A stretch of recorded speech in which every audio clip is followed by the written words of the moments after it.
Well, let's do a little shot ski. I'm going to do an intro and we're going to rock and roll. Yeah, man. All right. All right. Oh, wait. I don't even have mine poured. Yeah, what are you doing? I was fixing that video, god damn it. I could have done it while you were doing that. Yeah, you dick. All right, cheers. Cheers. Cheers, y'all. Cheers. Cheers. A little more.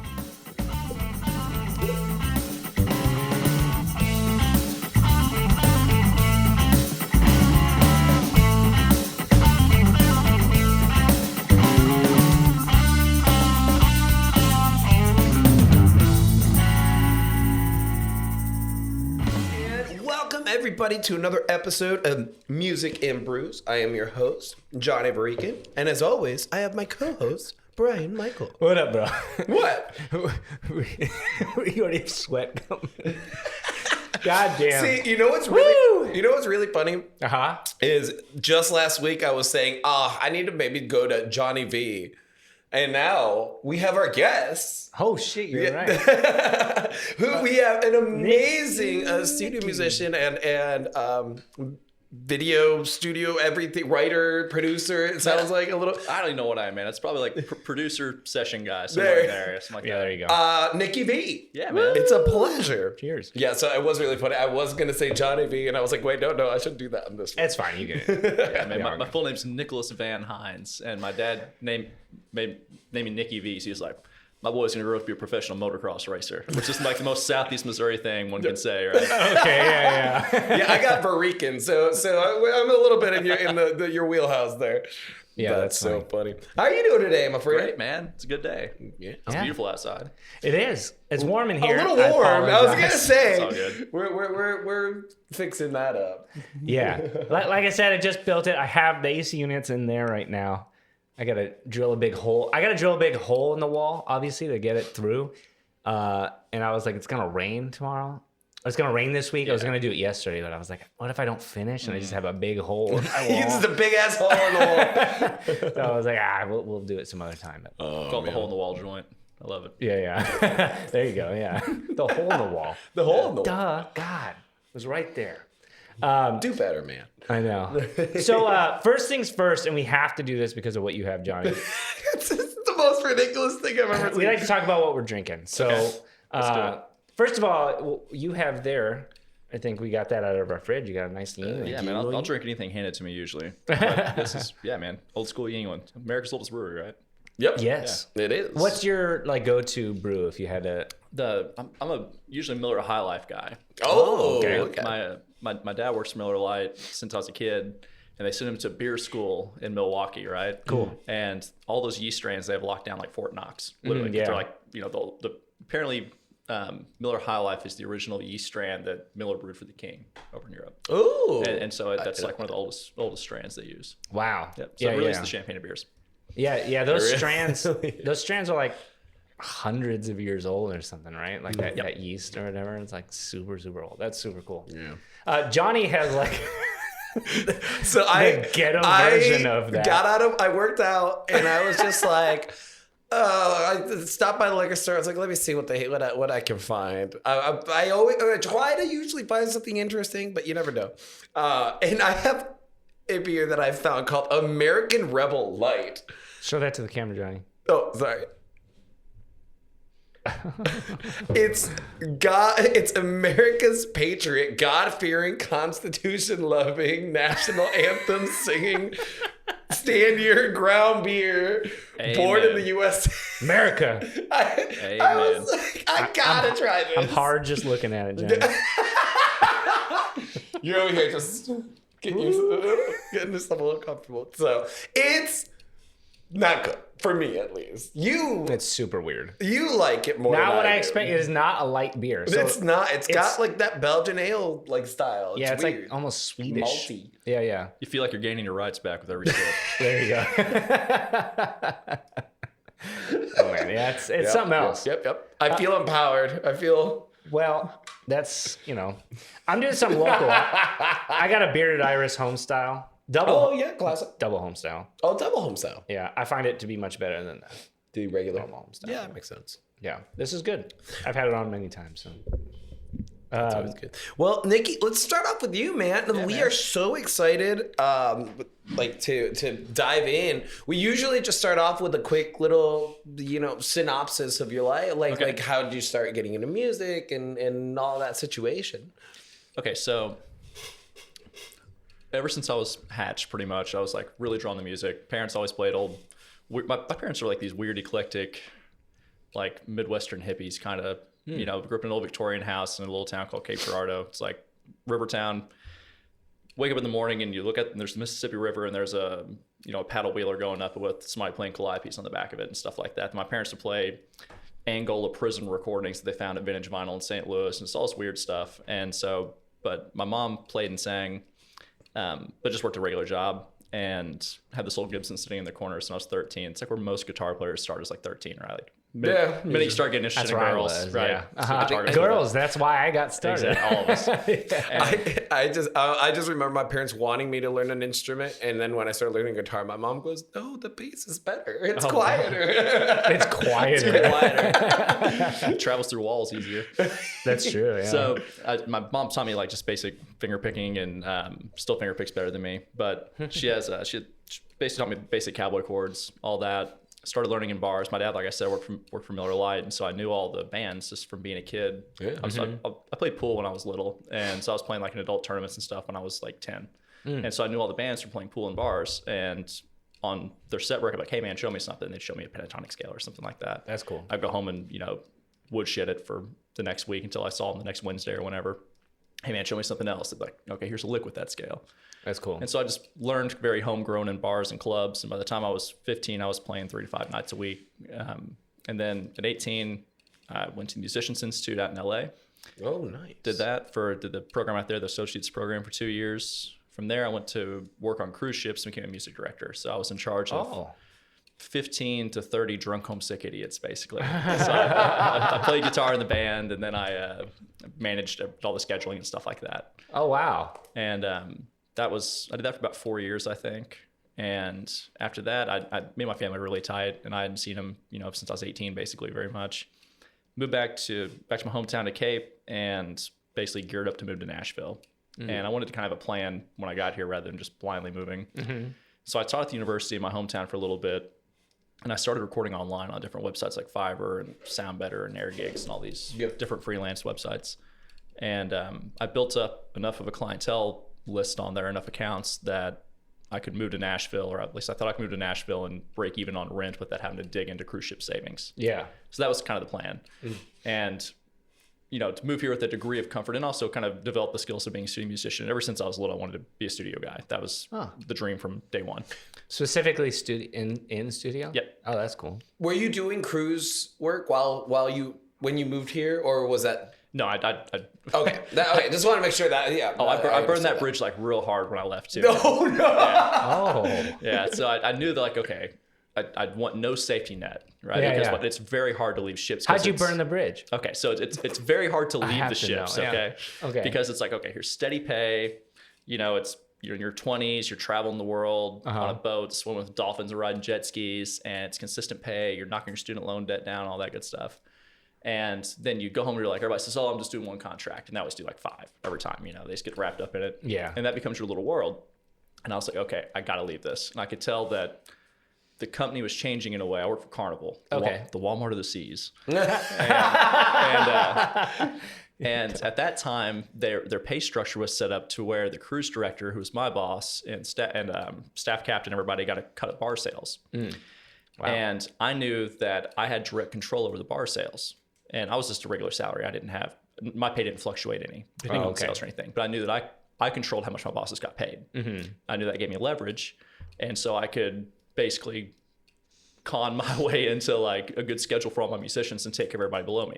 And give us a better life and have an easier schedule, because I knew that I had to push the bar because I grew up playing in bars from the time I was 15. I do a holler swaller, all the typical crap. And so bar sales in every ship I was on skyrocketed. So we were always between 1 and 3 out of 30 ships, basically. Jeez. And so every time I went to a new ship, I would sit down with the cruise director and be like, "Hey man," I was like, "I'm going to make you an extra, 15, 20 grand this contract. Just let me do what the hell I want to do." And they're of course like, "Okay, fine," and nobody talked about it. And then they changed the pay structure for them or something to where that plan didn't work anymore. Yeah. And so I was like, okay, there goes my leverage, my quality of life's going to go down. It's out the window. And so I went down to HR and I was like, yeah, man, I'm heading home. And he was like, okay, well, if you're resigning, you got to pay for your own plane ticket. I'm like, man, I've been with you guys for 4 years. I'm not paying for my plane ticket home. That's crazy. And I was like, he was like, well, if you quit, you have to pay for your plane ticket. But if you're fired, you don't. And I'm like, okay, so I can go down here and wow, he gave you a tip. Wait, what? Yeah, and so I'm like, so I can go down here and smack Massimo, this is my boss, in the face, and you'll pay for my plane ticket home, or I can just be like cool and leave, and I have to pay for it. He goes, I'm like, just make sure I go home. He goes, okay, fine. So he does the paperwork, and the last question on there is, would you ever consider coming back to Carnival Cruise Lines? And I put, the only way I would ever return to the company would be as a union representative. And the last thing a corporation like Carnival wants is a union, because they're taking advantage of all the Filipinos, Indonesians, all their cheap labor, all that. Yeah, all right. And so I got a call from like big bosses at the company over that. Like within 10 minutes, my phone, like my manager phone, like blew up, and they're like, hey, my God. Supposed to go.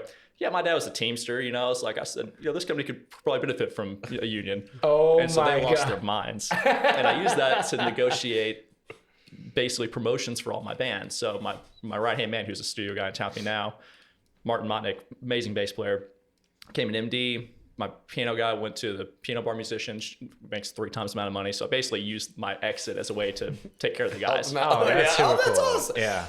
That's cool. Sorry for a long story, but that's it. Oh no!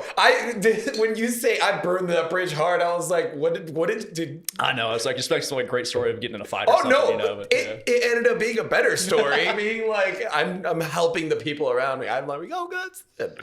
Yeah, that's super cool. Yeah, man. That's awesome. So you moved to Nashville, and so what is your plan when you get here? My plan when I got here, I moved here, and then within my first 2 weeks, I was kind of falling into a session here or there. Okay. And I think my 5th day in town, I had a session at the tracking room just by pure luck. And I ended up on an artist gig my 10th day in town. So I was on a bus day 10. Mm-hmm. And pure luck. And, yeah, how? Okay, so I was playing in a band basically across the river from my hometown over in Illinois. And the guy in that band was named Steve Hornbeek. Mm-hmm. And Steve's in a band called Six Wire, which is kind of like a Nashville supergroup. They do a bunch of corporate work, and great band. They've been together since they were like 22, and they're in their 50s now. They started off like the Lee Greenwood's band, then their Faith Hill's band, and then kind of did their own thing now. But he had his own little side project there, and the steel player in that band, whenever I was moving down to Nashville, I was driving down, he called his buddy, and he was like, hey, he's retired, wherever, living in Illinois. He goes, hey, my buddy's moving down here, he needs a gig. He's like, what's he doing Thursday at 4 o'clock? And he's like, I got him audition over here. Come up here to this random studio in Madison. So I went in, and it was kind of like a courtesy to my friend. They just kind of gave me the audition, but they already had somebody picked out. Oh. And they liked me, and they ended up taking both of us out, which was me and Austin Crum. And Austin plays for Josh Turner, and he's doing the session thing now. He's incredible. He's just a monster player. And so we ended up being buddies on that. Did that gig for a while, and everybody on that bus kind of started my, family tree of studio work, basically. Mm-hmm. That was kind of where all those guys were on the studio side of things.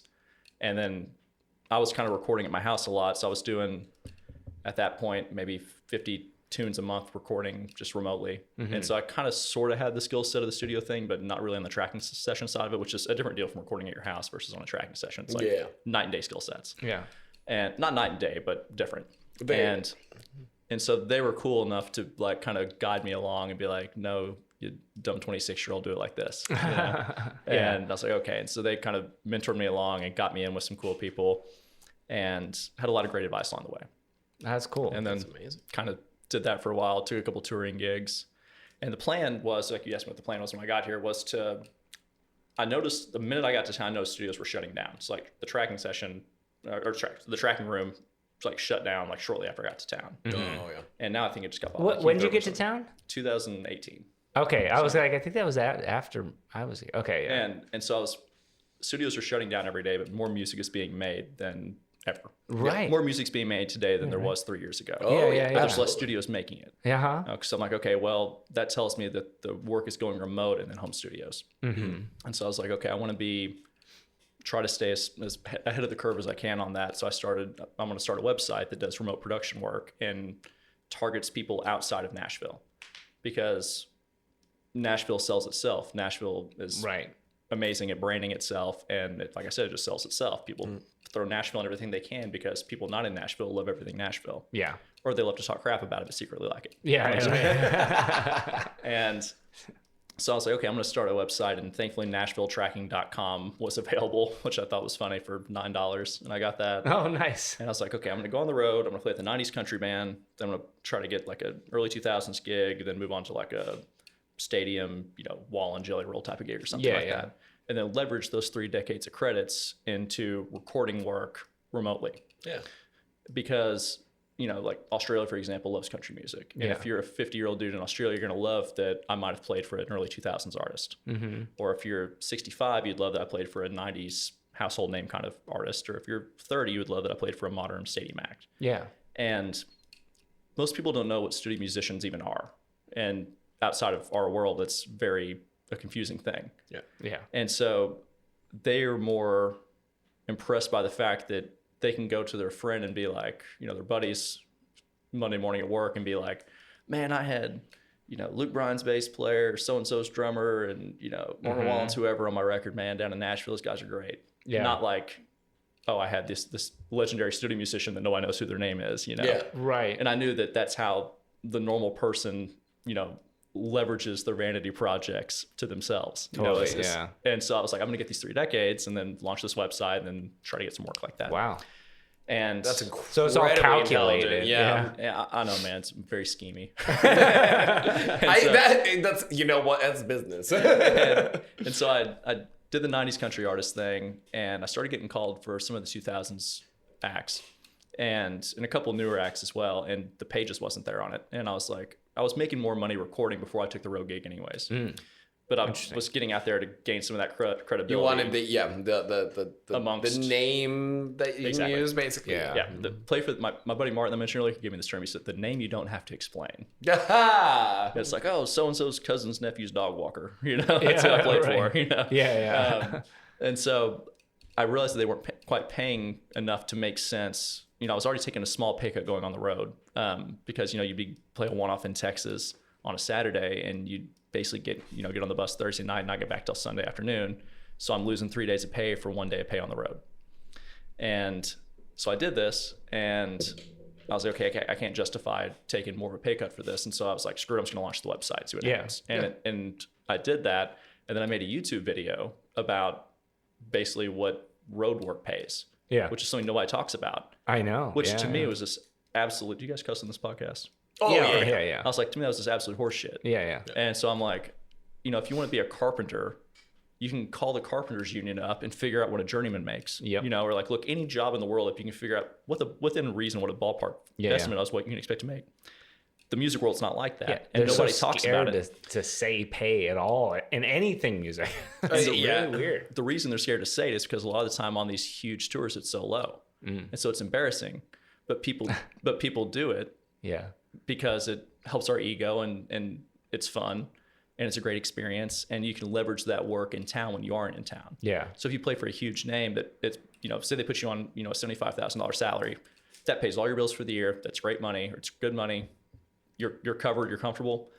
And you're only doing that gig 125 days a year. Then the rest of the time you're in town, you're leveraging that name into better gigs than you'd have if you didn't have that name. Then you end up doubling that money. You're making 125. Right. And so then you're sitting good. You're supporting your family and doing whatever you need to do, but they don't talk about what the actual gig that they have, the big gig pays a lot of the time. Mm-hmm. And I was like, to hell with that. I'm like, I wish somebody would have told me what this paid. I wouldn't have came out here and wasted my time for 2 years with this band. Yeah. And so I made a video and I was like, once again, burn the bridge behind you. You know what I mean? I didn't really have. and so I put the video up there and it blew up and got, over 1 million views. It's 1 million now or something like that. Yeah, that's the one that he sent me. That video was the first one that he sent me, being like, "This is the guy we're talking to," and I was like, "Oh my god, this is great stuff." Yeah. Thanks, man. And so I basically at that point I was like, okay, people are interested in this, and so I basically decided to make a YouTube channel about things that I wish I knew the answers to before I moved here. Mm-hmm. How to get a bus gig, what do session leaders look for? What do producers look for when they're hiring musicians? How does a tracking session work? It's this mysterious thing that nobody talks about and only a handful of guys do it. Yeah. Screw that. Right. Here it is. Here's an iPhone video of me walking around starstruck today. Yeah. And because I scoured the internet looking for that stuff. I remember I was sitting on the curb on George Street in Sydney, Australia, stealing Wi-Fi from the Apple store to watch an interview with Adam after he just got him playing on some, I think Faith Hill record or something like that, or might have been an Aldine thing. And he was like, "Man, you got to get here." I remember like praying the Wi-Fi wouldn't cut out so I could download that video and watch it on the ship later. You know, and it's like, but there's no videos out there of that behind the scenes kind of stuff. At that time, there wasn't. 10 years ago. Yeah. Now there's a lot of it thanks to like Tom Bukovac's channel, and these guys are like the Real Deal Cats that are putting stuff out there like that, talking about it. Now it's cool. They're peeling back the curtain a little bit. Right. Yeah. And so now I think it's leveled the playing field a little bit, and open the door up for other people coming into town, which there's more than enough work to go around in this town.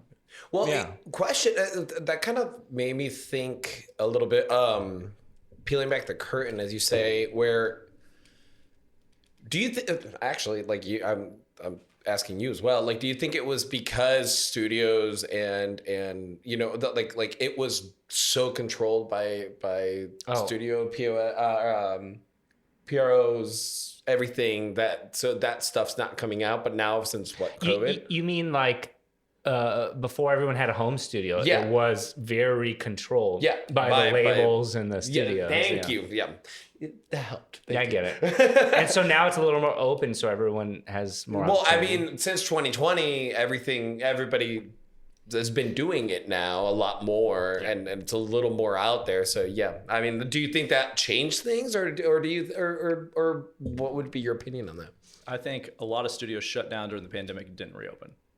And I know that my online recording, which is like one of the websites I work on, I've done 2,200 songs on that website. That's a lot of songs. Wow. That's a lot. I mean?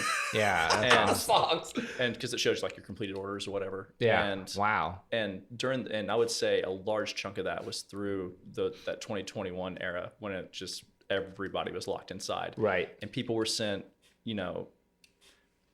extra money, that a lot of people were sent, checks from the government. And when people spend extra money, they spend it on things that is fun. So a lot of time they didn't spend it on eggs. I know. Yeah. and so Mostly not now. They're like, "Man, I got an extra $600. I'm gonna go see who I can hire. I'm gonna hire this guy online to record acoustic guitar for my song that I've been wanting to record for 5 years." Right. And so a lot of that took off, and that company like had a Super Bowl commercial that year and stuff. So that tells you, and if you look at their stock, it skyrocketed through there, then tanked back down where it is. Oh wow. And so a lot of those studios didn't reopen. Yeah. And as far as that goes, I think it's, as far as the information being out there and the curtain being peeled back, I think it's two things. I think a lot of studio musicians are, very started out, at least to a certain degree, of introversion, because you have to lock yourself away for a certain amount of time to develop a skill set that's that refined. Yeah. I'm 32. I feel like I'm barely hanging with the guys I'm working with. You know what I mean? Because they've been in that environment for 20 more years than I have. Yeah. They were where I'm at some point, and probably better than I am now, but still, it took time to develop that skill set. And it's something, that personality that gets to that level typically is not comfortable, talking to a camera on social media and showing everybody everything. Yeah, right. And at the same time, a record label's not going to come in and set up a camera and record the recording process, because sometimes you don't want to see how the sausage is being made. Right. They don't want to show what an artist sounds like before the vocal's tuned. Mm-hmm. Or when the guitar player's digging out on his first try and everybody falls on their face on the bridge on the first take, and it's, the era of, high sheen through like the early 2000s, and 2010 era, it's like, hey, here's this very polished product out of Nashville. Here it is. Now it's done. You can enjoy it. And now I think people like some of the rawness that's coming out, because all of the, not to get off on a different tangent, but like the AI stuff coming out, and the level of perfection with Beat Detective and everything, I think people are getting a little wore out on that. Yeah. Already. And I think music tends to cycle, and it's going to revert back to where people want the human touch and human feel on things, and people enjoy seeing the failures in the recording and creation process now to get to where it is. And say, okay, what's actually acceptable? Yeah. Does this guitar part need to be absolutely pristinely perfect if you listen to it in isolation, or does it need to be perfect when you listen to it in the context of a mix with the feel of the hi-hat? Little things like that. Mm-hmm. So I think there's more forgiveness now, which I think has also opened the door to people peeling back the curtain and showing the process before it gets to that final perfect polished state. Yeah. I think that I think the internet obviously has a big thing to do with that, because there is like this, people don't like to be deceived. And I think, you know, autotune came out and then all of a sudden you didn't know who was actually a good singer anymore. You're like, everyone like is lying. And I think at some point, like, people just wanted to know, like, truthfully, like, who, like, what is going on, you know, in these songs or whatever. And because yeah, like even like, you know, the Backstreet Boys or NSYNC or whatever, they're so like molded into what they are. They're not even like real. Yeah. So it's like, I think people just at some point were just like, we just want to know. We want to see it. What is happening? Like, what is for real? Well, I mean, it's honestly, you can equate it to like bloopers from a movie or a show. Right. And people love bloopers. Yep. Love seeing because real exactly people how it got. doing real things. Yeah. No, that's a really good point, though. Oh, I absolutely love it. All right, well, you know, let's dive in a little bit more. I have so many questions, and I feel like that we're already running out of time. No, I'm sorry, I went off on some big rant there. Oh no, that's what we're here for. We love it, and it's more me being like, oh no. Are you going somewhere? I'm ready to jump in. All right, go ahead. Yeah. Unless you got something, I'm ready to jump in. Okay, so now you're a studio musician. You're working. You're writing for other people, working with artists, working producers. One of the big, I wouldn't say topic. Something that comes up a lot is producers and artists, how they work together, and you know who has a little bit more say, and yada yada yada. As somebody that is playing for both, like how do you manage a little bit of the like creativity that's happening around? How much creativity do you get to input for any parts that you're doing? Give us a little bit of that. It is completely dependent on the artist. Yeah. I work with, in the last month I'm doing 5 albums right now, and that I'm wrapping up in the last 30 days. I've tracked 5 albums, and now we're in the vocal production, getting vocals tuned, sent off to mix and master stages. And so we tend to work pretty quick. And of those 5, 3 of them pretty much give me full creative reign. They're like, hey, I trust you. I'm hiring you for a reason. You do what you do. Yeah. And then I'm work with, and that doesn't mean that they don't have great ideas. And there's definitely artistry in their opinions and what they're doing. They just prefer me to take the reins on it, to have a less, I'm less married to the original ideas that they've been working with for the last 5 years in these songs. And so I can look at it more objectively and be like, hey, we need to cut this intro in half or whatever, And then 2 of those albums, I'll talk about one. I'm working with an artist named Emily Jocelyn, and she is insanely talented. Like just really, like really has it. Like whatever it is, she has it. And that's awesome. she's writing from a producer perspective in the first place, so everything is very well arranged. Yeah. When it got to me, it was very well put together. Amazing.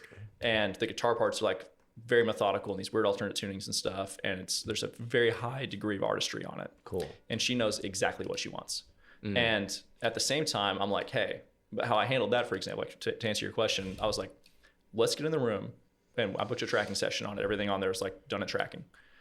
I said, let me just go where my gut takes it the first place, and then if it's not what you like, we'll redirect and call an audible. And she's like, I love that, but let's change this. More like what I originally had it. I'm like, done, fair enough. And a lot of her the ideas that she originally had were brilliant in their own right. So I'm like, hey, let's just keep this. I just agreed with them, And it was just maybe a degree of polish, or stripping all the reverb off the vocal to where it's just super raw and in your face and intimate right here, like she's singing right here to you. Those little things like that, to where that's more symbiotic between the 2 of us on that one versus me driving it or her driving it. And then I work with another person who he knows exactly what he wanted on this entire record. And I'm like, okay, man, I'm here to basically project manage at that point. Yeah. And then if there's something that I feel very strongly about, I will tell him like, hey man, I need you to trust my experience on this. This needs to be this, like this. And then I pick and choose which things that I feel very strongly about. And I don't feel strongly about a lot of the stuff on there. So whenever I do say, hey man, this really needs to be like this, he's like, okay, cool, let's do it. Because he knows that I'm not going to speak up unless it's an obvious thing that we need to change. Right. And so it's all over the map, to answer your question. Yeah, that's cool. I try to be adaptable, moldable, it's a service industry. We're here to make people happy. And I love this because I just like me being more of a producer. I've never liked to be like play for like I'll put it this way. I went to Belmont to be like a session musician to play for people, and I was like, oh, I don't like this. I like to just be in the back, hide away, and so it's I find this really interesting. Yeah. I actually think, I mean, like I get people like have a vision and they just want to do it. Yeah. But I gotta say, like, there is something about letting a musician do what they feel. Yep. Because when Kayla and I, when we did our album, I had some awesome players record on it, and I was just like, just do whatever you want. Yeah, do whatever you want. I don't know, because you don't know. It's like co-writing. Like when you co-write with someone, it opens this whole other door that your brain is just kind of going this direction, and someone can be like, oh, what about this over here? And you're like, oh yeah, I didn't even think of that. Yeah. Like that is awesome. It could add a whole layer. Well, I love, to that point, what you said about somebody's been writing this for 5 years. You do go down that rabbit hole, and you get narrow vision. Yeah, exactly. You get blinders on. Yeah, oh, absolutely. I love that. Is there any particular moment that you can think of that you were that you came up with an idea that was just it was money? You know what I mean? I'm curious if you have one in mind. And then it got shot down. Oh no! Yeah, I believe that. Oh, that happens about once a week. Yeah. Well, I'm thinking of like that real good one that you still remember. Okay. Oh, man. And then it got shot down. That was funny. That is. I believe that. I was on this on Emily's record, just one that came to mind. What's her last name again? Emily Jocelyn. Jocelyn? Joslin. And I'm doing like a little YouTube series right now on making her records. So like part 1 was like pre-production and part 2 is charting. Yeah. I do some session clips, did vocal production. So it's kind of like what goes into making a record kind of things. Yeah. The little mini series I'm doing on YouTube on her record right now. We're doing this one song called, I think it's called You Drive Me Insane. And I'm very talking about like letting musicians do their thing. Drums and bass, I'm like, y'all do your thing. I'm not going to pretend to be one of these producers that can tell you the difference between a 72 Ludwig and a 80 whatever snare. I don't know. I'm a guitar player, man. If you sound good, cool, great, whatever. I trust your judgment. That's your world. But I am hard on keyboard players. I'm like pianists. I'm so hard on them, and I'm super particular. That's funny. They hate me, and so I go through it. Like George Blaze was like, "Oh, Nicky's easy to work." Keyboard players like, "Oh God, here we go." But I was like, I went in there. I'm like, "Hey, bro, this is Tim McDonald. You listen here and go listen." Hey, he recorded on my album. Tim did? Yeah. That's hilarious. Yeah. That's awesome. He lives like 5 minutes from here. Does he? Yeah, he's got this beautiful C7 at his studio, man, now. He's got a C7 and a real B3, so like, if anybody needs overdubs out there, Tim McDonald. Oh, that's awesome. So that's so funny. I went in the piano room. We're at West Little Studio in East Nashville, and I go, man, I said, I need this to sound like you've never seen a piano in your life, and you're trying to pick out the vocal melody. So like, play it out of time. Like, if you can somehow make the C7 sound out of tune, do that too. and like, I need this like that sounds like a nightmare. And I was like, so I'm like, loosely play that in vocal melody and double it to where it's almost like a toy piano, childlike kind of thing on it. I needed like a certain degree of innocence on the song. Yeah. And you're asking a studio musician to play like they don't know how to play. Yeah. And of course he's brilliant, and so he's like playing it, and I'm like, okay, I need it worse, and he's like playing it worse, and finally got it perfect. And then Emily's like, what would it sound like if we took it an octave higher? Oh my God. And she's exactly right. And she like 100% nailed it. I'm like, oh, it's like, I'm the producer, I should have caught that. She's right. It needs to be an octave higher. So they made him replay it an octave higher, But then did he have when he did it the octave higher, where you were like, wow, it's got to be worse. Oh yeah, it's got to be worse. And I'm such a nitpicking maniac on it that I actually, after the session, took it and I pulled the piano into Melodyne, and I like took everything up and down 2 or 3 cents here and there, so it sounded out of tune. Nice, yeah. Oh yeah, that's the way to do like it. Yeah, that's the way to do it. That's the way to do it. That's how you do it. Yeah. That's funny. So I'm too digital. I'd be like, yeah, just fucking put it in there. Detune it a little bit. That's funny. That's crazy you said Tim McDonald, man. Yeah, I just looked him. I was like, who is Tim McDonald, right? Yeah, he's hilarious, man. In the next week, I'm on like 2 sessions with him the next week. Yeah, oh, really? Okay. That's cool. I forgot how he got referenced. But yeah, he did some of my favorite little bits on songs. I was only planning on having it was like a 5-song EP. was only going to have him on a couple songs, and I was like, just do all the songs because I'm loving what you're doing. Yeah, here. yeah. Like, it's Exactly. I'm into it. People think they don't need keys until they hear the keys. Yeah, Yep. and then it's like, they're like, I need Oh, yeah. this. Because man, just now budgets are so low and everything. A lot of the time, there's just no more cocaine budgets anymore, like there was in '98 or whenever. The good old days that I'd missed. Yeah, I know. And so they're like, hey man, just do like some keyboard parts. I'm like, by the time I do all this, you've been better off hiring a keyboard player to record this with us at the same time. Yeah, right. Find the money and hire the keyboard player. I gotta ask because this is something I think about with our studio and stuff, and we want to have people in here to record and stuff. But with automation and all these like plugins are so easy. You just like pull it up and push like on, and it like fixes everything or whatever. You're like, the hell. But like, is it hurting? Has it hurt you? Or do you think it's going to hurt people who want to get more into the business of either studio musicians or people who want to record? Or something like the AI assisted plugins and things like that. Yeah, potentially yeah. taking work. I was listening to a podcast on the way here, actually, and it's called 10 Year Town. Another great podcast. Oh, I love that. Oh yeah, Great name. Yeah, great name. And he was doing like a little solo cast, or whatever it's called, where he's usually the host, but he was just basically giving his thoughts on the AI thing. Yeah. And he was like, Van Gogh was creating when the camera was invented. And he said something along the lines of, I'm butchering this, but he was like, basically you have to go deeper. You're not going to beat AI or any of these, what you're talking about, these kind of plugins. When it comes to productivity, you can't. Right. And they're perfect, or they will be eventually.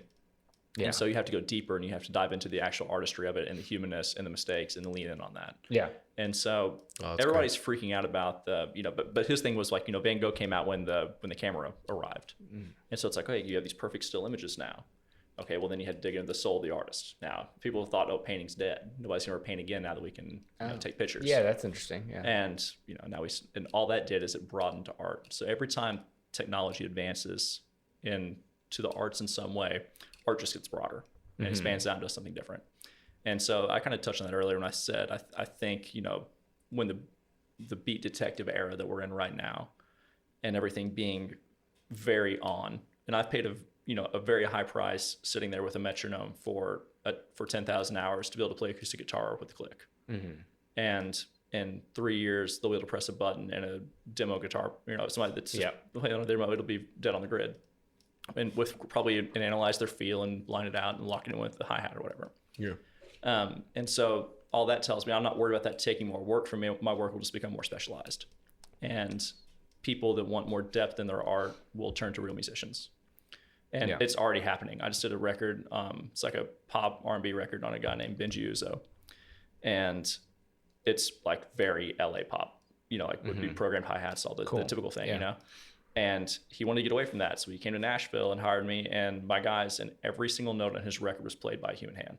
Yeah. Every bit of it. That's cool. And no AI master, none of that. Everything is like very organic, analog, hands-on.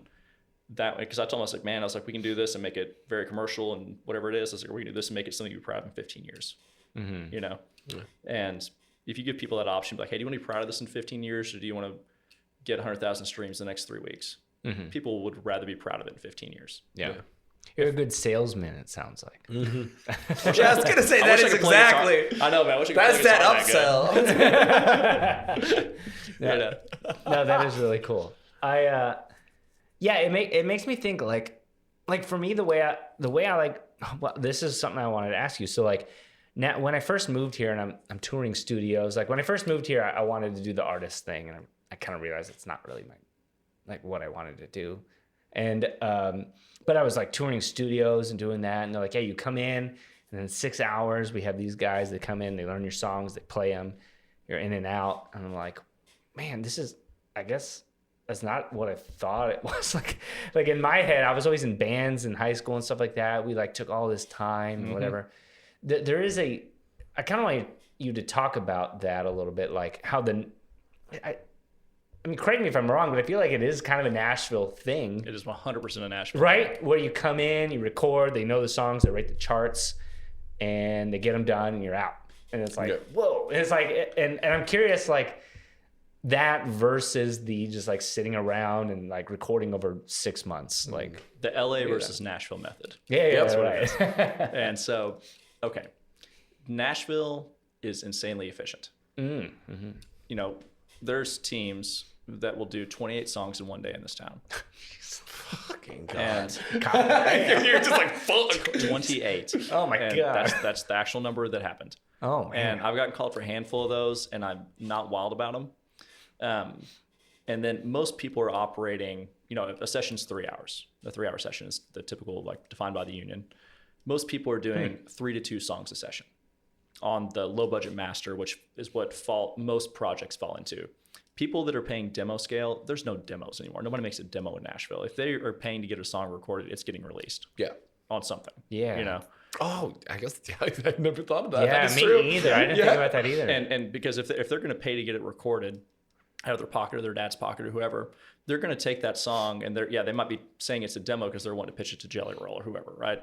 But if it doesn't get picked up, they're going to take it and release it anyways, right? And they're going to cut their vocal, get the vocal tune, and put it out there and get a mix on it. Yeah. Or at least put it on, you know, SoundCloud or something. The demos are not made as far as I'm concerned. I've never worked on something that hasn't gotten released. And when I've gotten paid demo scale for something, I was on a session last year at the track room. At the end of the session, oh yeah, we got our checks. They're all demo scale. 6 months later, all the songs are on Spotify. Yeah. You know? Yeah. And so completely different band coming up for the next batch of that session. So there you go. Wow. And so as far as the efficiency versus, like, you know, the locking yourself away in a cabin for, you know, 6 months with a band and writing the songs and doing it right there, I think the magic lives somewhere in the middle. I think when people are going at the rate, if you have a staffed band with an efficient engineer, sometimes there's magic that happens on that first impression without overthinking it. And as a producer, I feel like I get the best result if I do 2 to 3 songs a session. So we're still moving pretty quick, but I'm doing all the acoustics, the overdubs, the decorating, all my vocal production, everything on the back end. So I like capturing the initial magic of the rhythm section on their pure instincts. And like, oh, they only took an hour to do that. No, they didn't. They took 30 years to do that because that's how long it took to build that skill set to do that in an hour. And that magic on the first take, sometimes that's very hard to recreate. If you don't get it on the third take, you're digging a hole at that point. And yeah, because then you start kind of thinking about it. Overanalyzing, over polishing. Too many chiefs throwing too many opinions out there. And so capture that magic. And I know I'll walk in the control room before I'm usually playing guitar at the same time. And I'll be like, okay, I'm going to walk in there. I'm going to listen to the rhythm section. I'm like, does that feel good? Okay, it feels good. I can build around that and make magic around that. And then I'll redo the acoustics at my place where I have access to 7 acoustics versus the 2 or 3 I brought that day, and do all the overdubs at my place, dig deep on a solo like, you know, you would on a classic record, rather than just, hey, here's something safe to get everybody to lunch. Right. You know? Yeah. Everybody's wanting to go to Chewy's because we were down here at Omni. Well, Omni's tore down now, but say we're at Omni, everybody's wanting to get to Chewy's for lunch, right? Make sure I play it safe on this solo so I can get there. Screw that. I hate that. I will always go for it, shoot from the hip, and hope I can capture some kind of cool magic thing. And if they don't like it, and if I'm holding everybody up a little bit too long, then that's fine, and I'm okay not getting called for the next one. You know? And I just made the decision to be that guy that goes for it. But I think that pace of being efficient with your rhythm section, capturing the magic, and then taking the time on the back end to get vocal production right is where the best results come from. Yeah. Okay. So a little more polishing on the vocal side rather than the rhythm side. If somebody goes in, like, there's I call it the Nashville hustle. I've heard about this before I moved to Nashville. It's like some famous person's nephew is going to come in and they're going to bring in XYZ famous studio musician that played on every Alan Jackson hit or whatever, right? We're going to have so-and-so playing your record, and that's their selling point that they pitch to you. And you come in and they are done in 20 minutes with your song. 20 minutes. And it sounds great because these are amazing musicians, best musicians in the world playing on it. I don't care how good the musicians are. If you take 5 of the best musicians in the world and give them 20 minutes to play on something, and you take 5 other musicians that are amazing musicians, maybe not the household name studio musicians, but like great people that do this for a living, and you give them an hour, they're going to beat the guys that did 20 minutes. Because we're going to dig deeper for parts. We're going to stack the parts out. We're going to stack the acoustic twice. So we have a better stereo image. And then they stick them in a booth, right? And then they charge them a crazy amount of money. They prey on people not from Nashville that don't know the rates of Nashville. Right. hey, we're gonna get so and so to do your thing. We're gonna come in here in this big beautiful studio. That's what they're doing 28 songs that day. And then they wonder why the vocal sounds rushed and they didn't listen to the artist when they're like, hey, I think it's too fast. They didn't take the time to work out the key. Right. They go to vocal production. Man, the top of that chorus is really out of my range. Well, guess what? We just got perfect track score by the band. You're going to have to figure it out, man. We'll fix it in tuning. Yeah. No, you fix that on the front end, get the key figured out, get the tempo right to where the cadence of the vocal sits properly. Yeah, Absolutely. And so I made it a point because I had to polish up a lot of those tracks from the crank that many out today kind of teams in town. I would get sent those songs because the rhythm tracks from those guys are great. Once again, it goes back to that first take thing. You know, if you got those A-listers playing with the bass player and drummer, they're going to nail the first take. Yeah. First or second. But the overdubs sound thin on it. And so I would get sent them at my place to stack more acoustics, redo the lead parts, whatever. They might keep some of the meat and potato guitar parts that session guy did on the tracking because they're amazing, you know. But that extra care that gets put in on the back end, I think, is what separates out that final 5%. And in our world, usually that 5% is the difference between amazing and good. Yeah, absolutely. Fuck, my brain is exploding right now. I'm sorry, guys. I'm like going. Oh no! In a good way. I love it. No, this is all. This shit's what I adore. That's why. But I'm just like now. This will happen sometimes on the podcast where I'll just get super quiet, because it's my brain just like buffering. Buffering. Yeah, that's a great way to put it. Yeah, I'm like. I agree. Yeah, that is funny. I drink my beer and tequila too fast and talk too fast. I'm sorry. No. Do you need another beer? You're an incredible guest, my friend. Oh, that's very kind. Man, if you got another beer, man, I would drink it. I got another beer. I'll drink it. I would drink it. I'm not saying that I wouldn't if it was in front of me. I promise you from the bottom of my heart, I will not let it get warm. We are getting pretty close, though, to... I'm sorry, man. I'm talking too much. No. I'll try to go quicker through any questions you got. Thanks, man. I appreciate it. Stop apologizing. This is what we're here for. Thanks, man. No, this is what we're here for. No, but I know that we're just getting a little close to about the mark we usually want to hit. Go ahead if you have a question, baby. God. What? Okay, or just drum on your knees. I know. I mean, I could jump in. Yeah, go ahead. I'm trying to think of it like a segue here, but if you got something, Johnny, just change it up. Well, I mean, like I said, we're getting pretty close to the end here, but talking a little bit still about like the sessions and we talked a lot about like these amazing musicians coming in, doing all these things, and you're producing for artists, and you're doing all these things. Like, what is a little bit of a start for you when it's somebody coming in with a song that is, there's nothing. It's if you will, it is just you have nothing really to work with. Yes. But they're like, hey, here's the song that I've been working on, and it's just like a little bit of a ukulele and did that make more sense now? Yeah. Vocals and if there's usually it's sent to me with nothing on it. Usually it's an acoustic and a vocal. Yeah. Okay. And from there they might have a creative vision what they're looking for, or they might be completely relying on me to be like, what does this need? If they don't know. Yeah, right. And it's about 50-50 probably, whether they have some references and like I'm wanting it pushed in this direction, or hey, do whatever with it. Is the question whether the song is kind of a weak song and I'm trying to figure out how to make it a not weak song, or if the song is sparse and I'm trying to make it not sparse, if it doesn't need to be sparse? What is it? Is it? I mean, where do you start? I mean, that's really what the question. Like where do you start? In turn, obviously, whatever the person that hired you is what they want. But like, we'll start with that. Let's say it's a kind of a weak song, and you have to build it up. And if it's a weak song, but they're hell bent on getting it recorded. Mm-hmm.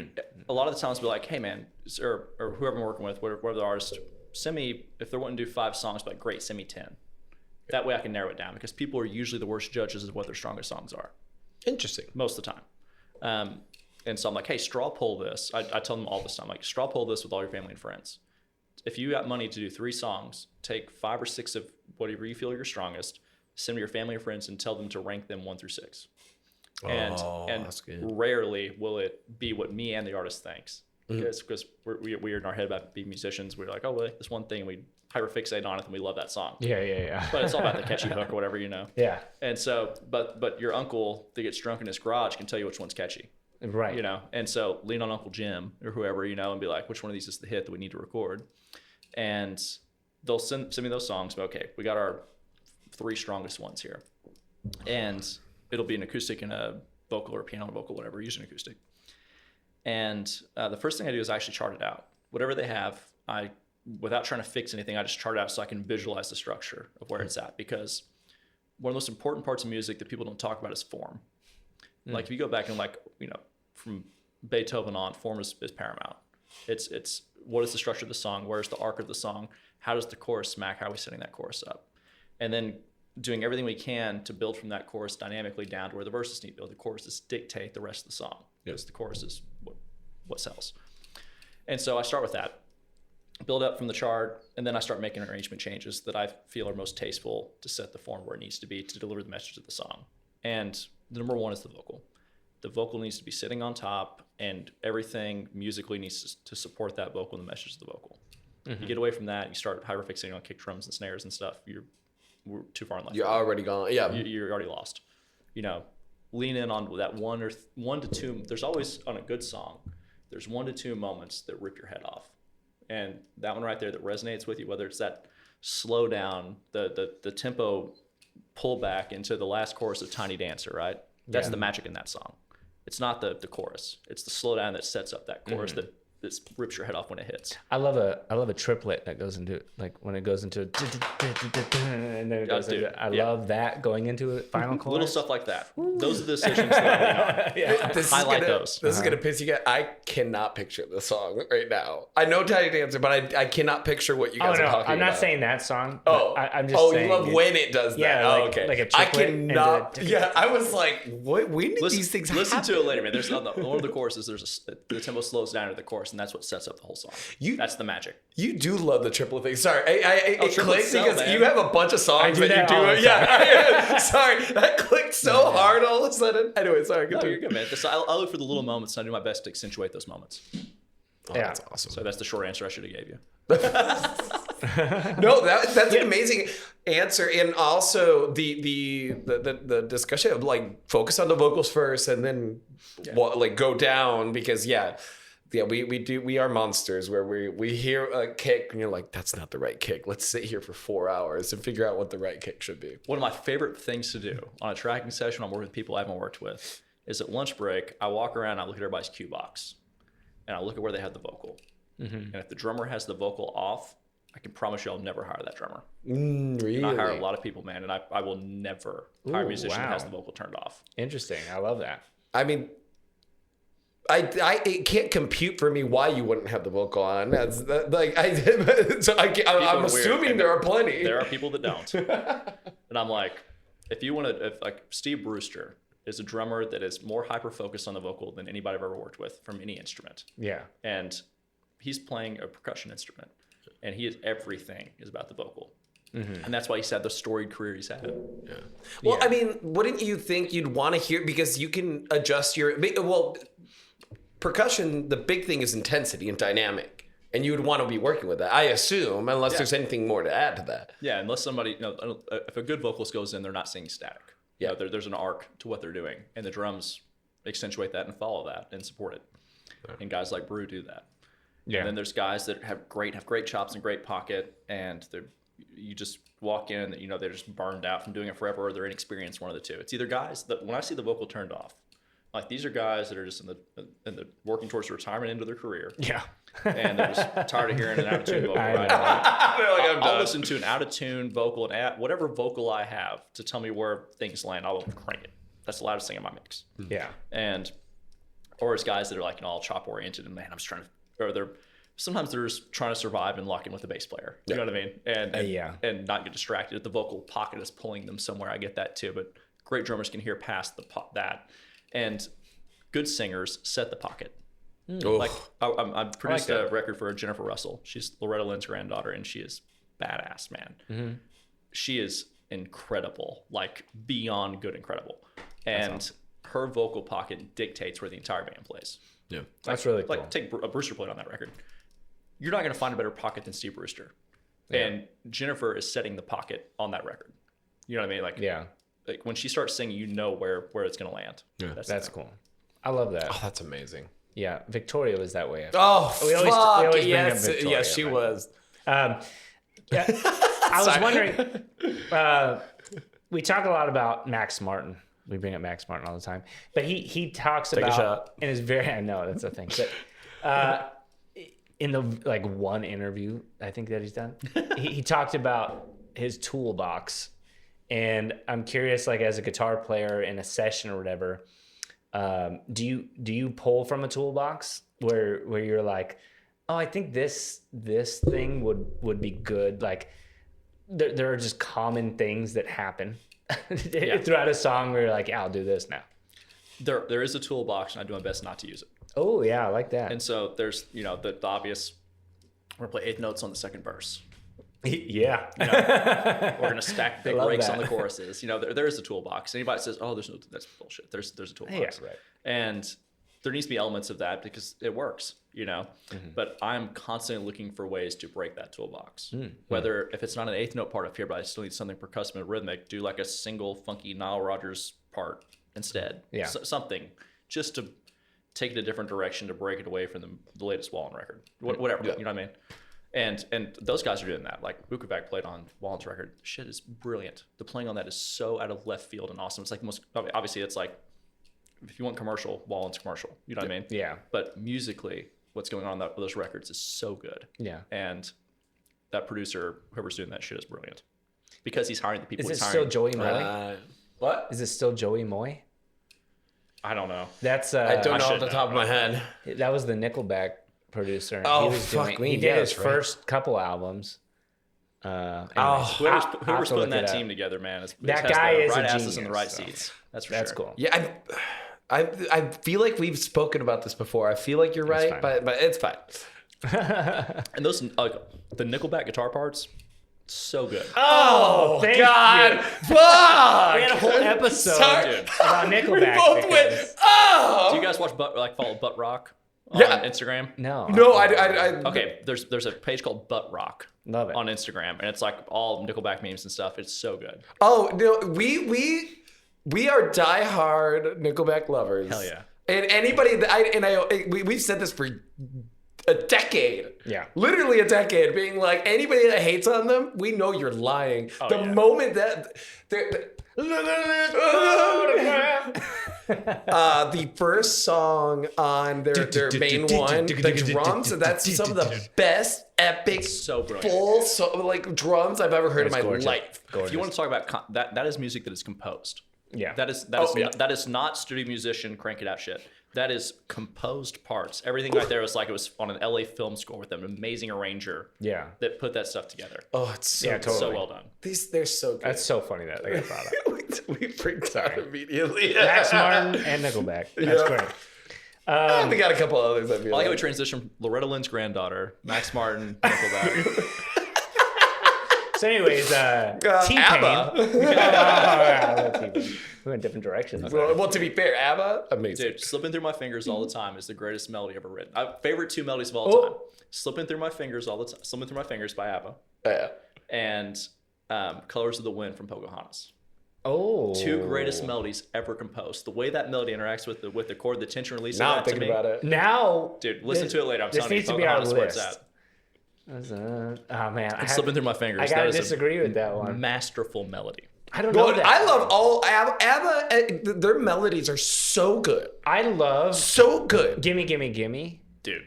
Is I watched Mamma insane. Mia in Santorini with my wife on our honeymoon. And it's the lamest thing I've ever done in my life, but I don't regret it.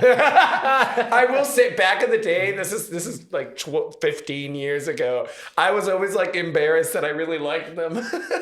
Oh, I was Yeah. young. I didn't know. They started It's a composed. whole, No. a So whole era. Yeah. You know, like all the Swedish pop people that are ruling the world nowadays is because of ABBA. Yeah. you know why they're good? ABBA. Yeah. Do you know why the Swedes are good, man? Why is that? It's because it's cold as hell there and they're locked inside all winter. And that's all I they am can do. serious. It's just yeah. pure practicality. No, that is it, man. I went to school at my school. There's I think that like some government program like funded them to go They study do, the States. yeah. They do have And a so government- like 30% of that's a bullshit number, but like 30% of my school at the Music Institute was Swedish or Norwegian. No way. And that all many? of them are so like musically eclectic. They can play anything you throw at them. Yeah. And I'm like, how do you do this? Well, they start with private lessons and they're locked inside all winter, man. And so they get good. They get crazy good. Yeah. You know. I also have a theory though that in Europe, you know, they're for hundreds of years their music has all been melodic because you have Beethoven and you know, like you go back super far, like everything was just technical and melodic, which is why American music is so good. Wow, I'm really switching topics.